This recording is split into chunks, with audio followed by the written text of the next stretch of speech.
Hi friends, welcome back to my channel. ನಾನಿವತ್ತು ಬಟಾಣಿಯಲ್ಲಿ ಹಸಿ ಬಟಾಣಿ ತೊಗೊಂಡಿದ್ದೀನಿ, ಒಂದು 1/4 kg ಅಷ್ಟು. ಅದರಲ್ಲಿ ಪಲ್ಯ ಮಾಡ್ತಾಯಿದ್ದೀನಿ. ಇದಕ್ಕೆ ಏನೆಲ್ಲ ಐಟಮ್ ಬೇಕು, ಯಾವ ಥರ ಮಾಡೋದು ಅಂತ ನೋಡೋಣ ಬನ್ನಿ.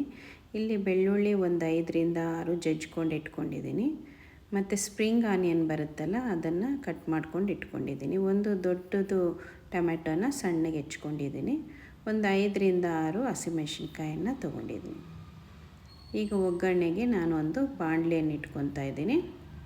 ನಮಗೆ ಒಗ್ಗರಣೆಗೆ ಎಷ್ಟು ಎಣ್ಣೆ ಬೇಕೋ ಅಷ್ಟು ಎಣ್ಣೆ ಹಾಕ್ಕೊತಾ ಇದ್ದೀನಿ. ಸ್ವಲ್ಪ ಎಣ್ಣೆ ಹಾಕ್ಕೊಂಡ್ರೆ ಸಾಕು, ಜಾಸ್ತಿ ಹಾಕೋದು ಬೇಡ. ಸ್ವಲ್ಪ ಸಾಸಿವೆ ಹಾಕ್ಕೊತಾ ಇದ್ದೀನಿ. ಮತ್ತು ಸ್ವಲ್ಪ ಜೀರಿಗೆ ಹಾಕ್ಕೊತಾ ಇದ್ದೀನಿ. ಸ್ವಲ್ಪ ಇಂಗು ಡೈಜೆಷನ್ಗೆ ತುಂಬಾ ಒಳ್ಳೆಯದು, ಇಂಗು ಬಳಸಿ. ಮತ್ತು ಸ್ವಲ್ಪ ಅರಿಶಿನ ಹಾಕ್ಕೊತಾ ಇದ್ದೀನಿ. ಸ್ವಲ್ಪ ಕರಿಬೇವು, ಮತ್ತು ಕಟ್ ಮಾಡ್ಕೊಂಡು ಇಟ್ಕೊಂಡಿದ್ನಲ್ಲ ಹಸಿಮೆಣಸಿನ್ಕಾಯಿ, ಅದನ್ನು ಹಾಕ್ಕೊತಾ ಇದ್ದೀನಿ. ಮತ್ತು ಜಜ್ಜಿ ಇಟ್ಕೊಂಡಿದ್ವಲ್ಲ ಬೆಳ್ಳುಳ್ಳಿನ, ಅದನ್ನು ಹಾಕ್ಕೊತಾ ಇದ್ದೀನಿ. ಸ್ವಲ್ಪ ಲೈಟಾಗಿ ಫ್ರೈ ಮಾಡ್ಕೊಳ್ಳೋಣ. ಈಗ ಆಗಿದೆ ನೋಡಿ ಇದು. ಈಗ ನಾವು ಕಟ್ ಮಾಡ್ಕೊಂಡು ಇಟ್ಕೊಂಡಿದ್ವಲ್ಲ ಸ್ಪ್ರಿಂಗ್ ಆನಿಯನ್ನು, ಅದನ್ನ ಹಾಕ್ಕೊತಾ ಇದ್ದೀನಿ. ಇದು ಒಂದು ಒಳ್ಳೆ ಡಿಫ್ರೆಂಟ್ ಫ್ಲೇವರ್ ಅನ್ಬೋದು ಈ ಪಲ್ಯಕ್ಕೆ, ಸ್ಪ್ರಿಂಗ್ ಆನಿಯನ್ನು. ಮಾಮೂಲಿ ಈರುಳ್ಳಿ ಎಲ್ಲರೂ ಬಳಸ್ತಾರೆ, ಇದು ಡಿಫ್ರೆಂಟ್ ಆಗಿರುತ್ತೆ. ಒಂದು ಟೊಮೆಟೊ ಹೆಚ್ಕೊಂಡು ಇಟ್ಕೊಂಡಿದ್ವಲ್ಲ, ಅದನ್ನ ಹಾಕ್ಕೋಬೇಕು. ಒಂದು 5 ನಿಮಿಷ ಚೆನ್ನಾಗಿ ಫ್ರೈ ಮಾಡ್ಕೋಬೇಕು. ಟೊಮೆಟೊ ಬೇಗನೆ ಬೇಯುತ್ತೆ. ಅಕಸ್ಮಾತ್ ಬೇಯಲಿಲ್ಲ ಅಂದರೆ ಸ್ವಲ್ಪ ಉಪ್ಪನ್ನು ಹಾಕ್ಕೊಂಬಿಟ್ರೆ ಬೇಗನೆ ಬೇಯುತ್ತೆ. ನೋಡಿ, ಈ ಥರ ಕಲಿಸ್ಕೊಂಬಿಡಿ. ಸ್ವಲ್ಪ ಲೋ ಫ್ಲೇಮ್ ಇಟ್ಕೊಳ್ಳಿ. ಸ್ವಲ್ಪ ಉಪ್ಪು ಹಾಕ್ಕೊತಾ ಇದ್ದೀನಿ. ಇದನ್ನು ಕಲಿಸ್ತಾ ಇರಬೇಕು, ತಳ ಅಂಟದಿರಂಗೆ. ಲೋ ಫ್ಲೇಮಲ್ಲೇ ಬೇಯಿಸಿ, ಬೇಗ ಬೇಯುತ್ತೆ. ಬಟಾಣಿ ಪಲ್ಯ ಅಂತೂ ತುಂಬಾ ಟೇಸ್ಟ್ ಇರುತ್ತೆ ಈ ಸ್ಪ್ರಿಂಗ್ ಆನಿಯನ್ ಹಾಕಿದಾಗ. ಈಗ ಇದಾಗಿದೆ ನೋಡಿ. ಎಲ್ಲ ಬಟಾಣಿ ನಾನು ತೊಳೆದು ಕ್ಲೀನ್ ಮಾಡ್ಕೊಂಡು ಇಟ್ಕೊಂಡಿದ್ನಲ್ಲ, ಅದನ್ನೆಲ್ಲ ಹಾಕ್ಕೊಂಡು ನೀರು ಹಾಕ್ತಿರ ಮೊದಲಿಗೆ ಚೆನ್ನಾಗಿ ಎಣ್ಣೆಯಲ್ಲೇ ಫ್ರೈ ಮಾಡ್ಕೋಬೇಕು.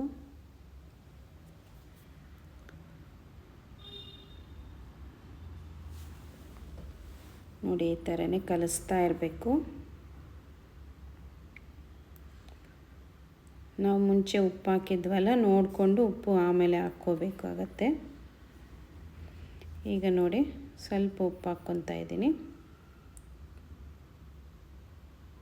ಇದಕ್ಕೇನು ನಾವು ಕೊಬ್ಬರಿ ಮಿಕ್ಸಿಗೆ ಹಾಕ್ಕೊಳೋದು, ಮಸಾಲೆ ಹಾಕೋದು ಏನು ಬೇಕಾಗಿಲ್ಲ. ಭಾಳ ಸಿಂಪಲ್ಲಾಗಿ ಮಾಡ್ಬೋದು. ಸಾಂಬಾರು ಪುಡಿ ಒಂದು ಅರ್ಧ ಸ್ಪೂನ್ ಅಷ್ಟು ಹಾಕ್ಕೊತಾ ಇದ್ದೀನಿ. ಭಾಳ ಸಿಂಪಲ್ಲಾಗಿ ಮತ್ತು ಭಾಳ ಬೇಗನೆ ಆಗೋವಂಥ ಬ್ರೇಕ್ಫಾಸ್ಟ್ ಅನ್ಬೋದು ಬೆಳಗ್ಗೆ. ಮಕ್ಕಳಿಗೆ ಅರ್ಜೆಂಟಿಗೆ ಬೆಳಿಗ್ಗೆ ಏನು ಮಾಡೋದು ಬ್ರೇಕ್ಫಾಸ್ಟ್ ಅಂತ ಯೋಚನೆ ಮಾಡ್ತಿರೋರಿಗೆ ಇದು ಭಾಳ ಬೇಗ ಆಗೋವಂಥದ್ದು. 10-15 ನಿಮಿಷದಲ್ಲೆಲ್ಲ ರೆಡಿ ಆಗುತ್ತೆ. ಒಂದು ಅರ್ಧ ಗ್ಲಾಸಷ್ಟು ನೀರು ಹಾಕ್ಕೊತಾ ಇದ್ದೀನಿ. ಆಮೇಲೆ ತುಂಬ ಟೈಮು ತೊಗೊಳಲ್ಲ. ದೋಸೆಗೆ ಯಾವಾಗಲೂ ಆಲೂಗಡ್ಡೆ ಪಲ್ಯ ಮಾಡೋ ಬದಲು ಈ ಥರ ಡಿಫ್ರೆಂಟಾಗಿ ಒಂದು ಸಾರಿ ಟ್ರೈ ಮಾಡಿ, ತುಂಬಾ ಇಷ್ಟ ಆಗುತ್ತೆ. ಒಂದು ಅರ್ಧ ಸ್ಪೂನು ಧನಿಯಾ ಪುಡಿ ಹಾಕ್ಕೊತಾ ಇದ್ದೀನಿ. ನೋಡಿ, ಚೆನ್ನಾಗಿ ಈ ಥರ ಕಲಿಸ್ಕೊಂಬಿಡಿ ಸಾಕು. ಕೊಬ್ಬರಿ ಹಾಕೋಷ್ಟಿಲ್ಲ, ಏನಿಲ್ಲ. ನೋಡಿ ಎಷ್ಟು ಚೆನ್ನಾಗಿರುತ್ತೆ. ಒಂದು 10 ನಿಮಿಷ ಬೇಯಿಸೋದಕ್ಕೆ ಬಿಡ್ತಾಯಿದ್ದೀನಿ ಮುಚ್ಚಳ ಮುಚ್ಚಿ. ನೋಡಿ, ಇದಾಗಿದೆ. ನೀರು ಹಾಕಿದ್ನಲ್ಲ, ನೀರೆಲ್ಲ ಡ್ರೈ ಆಗಿದೆ ನೋಡಿ, ಚೆನ್ನಾಗಿ ಬೆಂದುಬಿಟ್ಟಿದೆ. ಈಗ ಚೆನ್ನಾಗಿ ಒಂದು ಸಾರಿ ಕಲಿಸ್ಕೊಂಬಿಟ್ಟು, ಈಗ ನಮಗೆ ಗ್ರೇವಿ ಬೇಕಾಗಿರೋದ್ರಿಂದ ಇನ್ನು ಸ್ವಲ್ಪ ಒಂದು ಅರ್ಧ ಗ್ಲಾಸಷ್ಟು ನೀರು ಹಾಕ್ಕೊಂಡು ಇನ್ನೊಂದು 5 ನಿಮಿಷ ಕುದಿಸಿದ್ರೆ ಸಾಕು. ನೋಡಿ, ಈ ಥರ ಎಲ್ಲ ಕಲಿಸ್ಕೊಂಬಿಡಿ. ಇನ್ನೊಂದು 5 ನಿಮಿಷ ಚೆನ್ನಾಗಿ ಕುದಿಸ್ಬೇಕು. ನೋಡಿ, ಈ ಥರ ಪರಿಮಳ ಬರ್ತಾ ಇರುತ್ತೆ. ನಾವು ಹೆಂಗೆ ಅದು ಕುದಿಬೇಕಾದ್ರೆ ಗೊತ್ತಾಗುತ್ತೆ ನಮಗೆ, ಅಷ್ಟು ಚೆನ್ನಾಗಿ ಪರಿಮಳ ಬರುತ್ತೆ ಇದು ಬಟಾಣಿ ಪಲ್ಯ. ನೋಡಿ, ಈಗ ಎಲ್ಲ ರೆಡಿಯಾಗಿದೆ. ಉಪ್ಪು ಖಾರ ಎಲ್ಲ ಕರೆಕ್ಟ್ ಇದೆಯಾ ಅಂತ ಚೆಕ್ ಮಾಡ್ಕೊಳ್ಳಿ. ಲಾಸ್ಟಲ್ಲಿ ಒಂದು ಇಂಗ್ರೀಡಿಯೆಂಟ್ ಇದೆ, ಅದನ್ನು ಹಾಕ್ತೀನಿ. ಅದು ಹಾಕಿದ್ರೇ ಇದಕ್ಕೆ ಮೇನ್ ಅದೇ ಟೇಸ್ಟ್ ಕೊಡೋದು.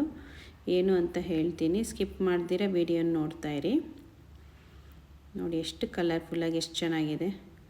ಬ್ರೇಕ್ಫಾಸ್ಟ್ಗಂತೂ ತುಂಬಾ ಚೆನ್ನಾಗಿರುತ್ತೆ. ನೋಡಿ, ನಾನು ಹೇಳಿದ್ದು ಇಂಗ್ರೀಡಿಯೆಂಟ್ ಇದೆ. ಇದು ಕುರ್ಷಾಣಿ ಪುಡಿ ಅಂತ. ಕುರ್ಷಾಣಿಯನ್ನು ಹುರಿದುಬಿಟ್ಟು ಪೌಡರ್ ಮಾಡ್ಕೊಂಡಿದ್ದೀವಿ. ಇದು ಒಳ್ಳೆ ಟೇಸ್ಟ್ ಕೊಡುತ್ತೆ. ಲಾಸ್ಟಲ್ಲಿ 1 ಸ್ಪೂನ್ ಹಾಕಿದ್ರೂ ಸಾಕು, ತುಂಬಾ ಟೇಸ್ಟ್ ಚೆನ್ನಾಗಿರುತ್ತೆ. ಇದು ಹೆಂಗೆ ಮಾಡೋದು ಅಂತ ನಾನು ಲಾಸ್ಟ್ ವಿಡಿಯೋದಲ್ಲೆಲ್ಲ ಹೇಳಿದ್ದೀನಿ. ಈಗ ಇದನ್ನು ನಾನು ಸರ್ವಿಂಗ್ ಬೌಲ್ಗೆ ತೊಗೊತಾ ಇದ್ದೀನಿ. ಮಕ್ಳಿಗಂತೂ ಬಾಕ್ಸ್ಗೆ ಹಾಕ್ಕೊಟ್ರೆ ಖುಷಿಯಾಗಿ ತಿಂತಾರೆ. ಯಾವಾಗಲೂ ಒಂದೇ ಥರ ಪಲ್ಯ ಮಾಡೋ ಬದಲು ಡಿಫ್ರೆಂಟಾಗಿ ಮಾಡಿಕೊಟ್ರೆ ಅಂತೂ ಇಷ್ಟಪಟ್ಟು ತಿಂತಾರೆ. ಲಂಚ್ ಬಾಕ್ಸ್ಗೆ ಹಾಕ್ಕೊಟ್ರೆ ಅದು ಏನೂ ಕೆಡೋದಿಲ್ಲ, ಅಷ್ಟು ಚೆನ್ನಾಗಿರುತ್ತೆ. ಯಾಕಂದರೆ ನಾವು ಕೊಬ್ಬರಿ ಹಾಕಿರೋದಿಲ್ಲಲ್ಲ. ಈಗ ಇದು ರೆಡಿಯಾಗಿದೆ. ಬನ್ನಿ, ಈಗ ಸರ್ವಿಂಗ್ ಬೌಲ್ಗೆ ತೊಗೊಂಡಿದ್ದೀನಲ್ಲ, ಸರ್ವಿಂಗ್ ಪ್ಲೇಟಿಗೆ ತೊಗೊತಾ ಇದ್ದೀನಿ. ಫ್ರೆಂಡ್ಸ್, ನಾನಿವತ್ತು ಮಾಡಿರೋಂಥ ಬಟಾಣಿ ಪಲ್ಯ, ಅದ್ರ ಜೊತೆಗೆ ನಾನು ಜೋಳದ ರೊಟ್ಟಿ ಮಾಡಿದ್ದೀನಿ. ತುಂಬಾ ಟೇಸ್ಟಿಯಾಗಿರುತ್ತೆ. ನೀವೊಂದು ಸಾರಿ ಮನೆಯಲ್ಲಿ ಟ್ರೈ ಮಾಡಿ. ಇಷ್ಟ ಆದರೆ ಲೈಕ್ ಆ್ಯಂಡ್ ಸಬ್ಸ್ಕ್ರೈಬ್ ಮತ್ತು ಕಾಮೆಂಟ್ ಬಾಕ್ಸಲ್ಲಿ ರಿಪ್ಲೈ ಹಾಕೋದನ್ನು ಮರಿಬೇಡಿ. ಮತ್ತು ಯಾರೆಲ್ಲ ನನ್ನ ಚಾನಲ್ ಹೊಸದಾಗಿ ನೋಡ್ತಾ ಇದ್ದೀರಾ, ಇನ್ನೂ ಸಬ್ಸ್ಕ್ರೈಬ್ ಆಗಿಲ್ಲ ಅಂದರೆ ಸಬ್ಸ್ಕ್ರೈಬ್ ಮಾಡ್ಕೊಳ್ಳಿ. ಇನ್ನೂ ಹೆಚ್ಚು ವೀಡಿಯೋಸನ್ನು ನಾನು ಅಪ್ಲೋಡ್ ಮಾಡ್ಬೋದು. Thank you friends.